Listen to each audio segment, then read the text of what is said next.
অক্ষয় তৃতীয়া বলে নতুন জামাটা পরে বেরিয়েছিলাম, পুরো কাদা লেগে গেছে, পুরো কাদা লেগে নষ্ট হয়ে গেছে। অফিস শেষে আজ যেতে হতো বজবজ, আর আজ আমি একা ছিলাম না, আমার সাথে ছিল আমার হিরো মানে আমার বাবা। এত গরমে অন্য কিছু ট্রাই না করে আমি রিয়েলের এই ম্যাঙ্গো জুসটা নিয়েছিলাম, যেটা একটা না দুখানা আমি খেয়ে নিয়েছিলাম ঠান্ডা ঠান্ডা।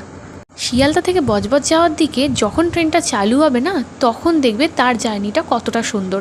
আমি তো জার্নি ভীষণভাবে অনুভব করি সব সময়। এই জায়গাটা আমি ভাবতেই পারিনি যে কাছাকাছির মধ্যে এত সুন্দর জায়গা আমি ট্রেন থেকে দেখতে পাবো। আর এই ছিল আমার মামার বাড়ির অ্যাম্বিয়েন্স, যেখানে ছিল প্রচুর প্রচুর গাছ, আর একটু মফস্বল যেহেতু, সেই জন্য এত সুন্দর একটা আবহাওয়া পেয়ে গেছিলাম, আর ওয়েদার একদম ফাটিয়ে দিয়েছিল সেদিন।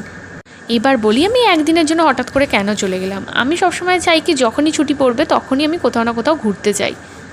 একদিন ছুটি ছিল মে দিবসে, এবার মামার বাড়ি অনেক দিনই যাওয়া হয়নি। তারপর মা চলে গেছিলো, ভাবলাম মা যখন বোনকে নিয়ে চলেই গেছে, আমরা আর বাবা চলেই যাই, ঘুরেও আসি, মজাও হবে। আর এখানে সেই সময় ছিল কীর্তন, বেসিক্যালি এইটার জন্যেই সত্যি বলতে আসা। আর সেই সময় যখন ছুটিটাও পেয়ে গেছি মে দিবসের, আরে মানে দুয়ে দুয়ে চার একেবারে, সত্যি বলতে তাই। তো এখানে গেলাম, তারপর দেখলাম যে সেখানে রসনা দিচ্ছে, তারপর তরমুজ দিচ্ছে।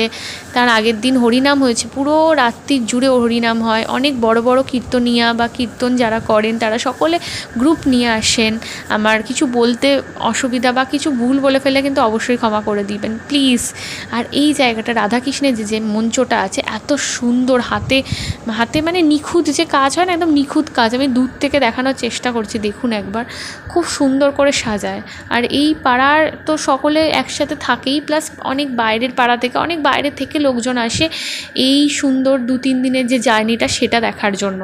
তো রাত মানে লাস্ট দিন যেটা হয় সেটা হচ্ছে দুপুরের দিকে ধুলোট হয়, যেটা আমি একটা ভিডিও অলরেডি দিয়েছি। কি সবাই আসে, মেজে আমাদের যে সামনের উঠোন থাকে, উঠোনের মধ্যে জল দেওয়া হয়, সেখানে ওই জলটার যে মানে কপালে ওই জলের থেকেই যে টিপটা আসে, ওইটাই টিপটা সবাই সবাইকে পড়ায়, লাস্টে একটু সবাই সবাইকে ইয়ার্কি মেরে মাখায়ও, যেমন আমরা হোলি খেলি সেই রকমই কিছুটা হয়ে যায় ধুলোটের ব্যাপারটা লাস্টে গিয়ে।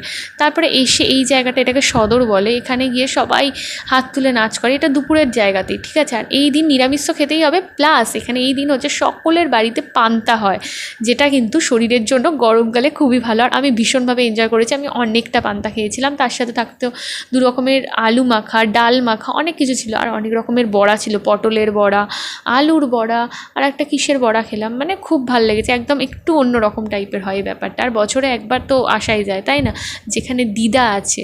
আর আমার তো খুব ভালো লাগে মাঝে মাঝে রান্না করতে, তো এইরকম আমাকে সমস্ত কিছু জোগাড় করে দিয়ে দিয়েছিল, আর আমি সেদিনকে একদম মন ভরে রান্না করছিলাম।